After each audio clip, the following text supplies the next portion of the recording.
Some moments in life burn themselves into your memory so deeply, you can recall every detail, the smell in the air, the sound in the room, the exact way your heart started pounding before the truth shattered everything you thought you knew. For me, it was the night my wife came home from her company's holiday party, except she didn't come home that night at all. My name's Daniel, and for 6 years I'd believed my marriage was built on trust. Natalie, my wife, was beautiful in a way that always drew attention when we went out. Long legs, a graceful frame, soft skin, and that smile that could melt me even after the hardest day. We had a baby boy, just 18 months old, and for all the chaos of new parenthood, we had our rhythm. Or so I thought. She worked at a small private marketing firm, a place I'd always gotten a bad vibe from. It wasn't the work itself, but the culture. Too much gossip. Too much flirting. I'd never said anything because I didn't want to be that jealous husband. But when Natalie started talking about the company's year-end party, something in me stirred with unease. 2 weeks before the party, she turned preparations into an event. New dress. New heels.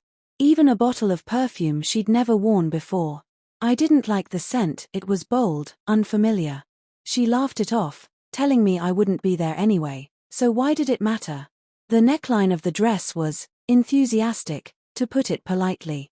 She teased me when I frowned, saying she wanted to look her best because some of the women at work had a bet over who would be the most glamorous that night. The party was supposed to run from 4 in the afternoon to 11. She swore she'd be home not long after. Still, as I watched her step into the taxi that afternoon, a strange hollow ache set in, like my gut was warning me. Around 10 p.m., I called. Music blared through the phone so loud I had to shout. She said the party was still going and she'd be home a couple hours later. I heard someone in the background calling her name to come dance. Those hours came and went. Midnight passed. Her phone went dead. She didn't walk through the door until the following evening, hours before New Year's Eve. She was a little buzzed, kissed me passionately, and acted like everything was fine. But I couldn't shake the knot in my stomach. That night, while she laughed and clinked glasses with me, I kept pressing for answers. She brushed me off, saying we'd talk later. At 2 a.m., she claimed exhaustion and went to bed. I didn't wake her the next morning.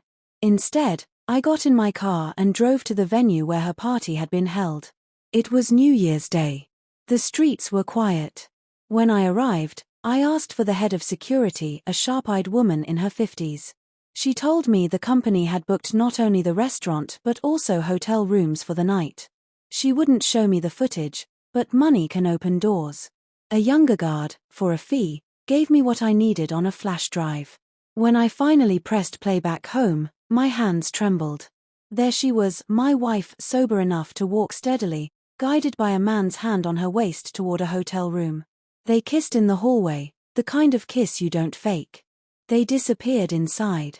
An hour later, the man left only to return with another. The hallway camera caught just enough of the room to leave nothing to the imagination.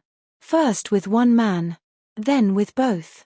Hours passed, champagne flowed, kisses turned into more. By the time they left, it was nearly midday. I spent that night quietly clipping the footage I needed. When I confronted Natalie the next day, she swore she'd fallen asleep at a friend's place, too drunk to make it home. When I offered to visit this friend together, she balked. That's when I pulled out my laptop. Her face crumbled the moment she saw herself on screen. First tears, then excuses. She claimed she hadn't wanted it, that the men had taken advantage. I told her we'd go to the police immediately. She refused. She begged me not to break our family apart, to think of our son, to remember our love. But love can't survive lies like that. I asked her point blank what she was thinking when she went into that room. She couldn't answer. I packed my bag in silence while she sobbed, grabbed at my jacket, and tried to hold on. I walked out anyway. I left our son with my mother for the holidays. In the days that followed, I tracked down the 2 men from the footage. Both were married. I sent their wives the video. I don't know what became of their families afterward, and frankly, I didn't care. My marriage was over.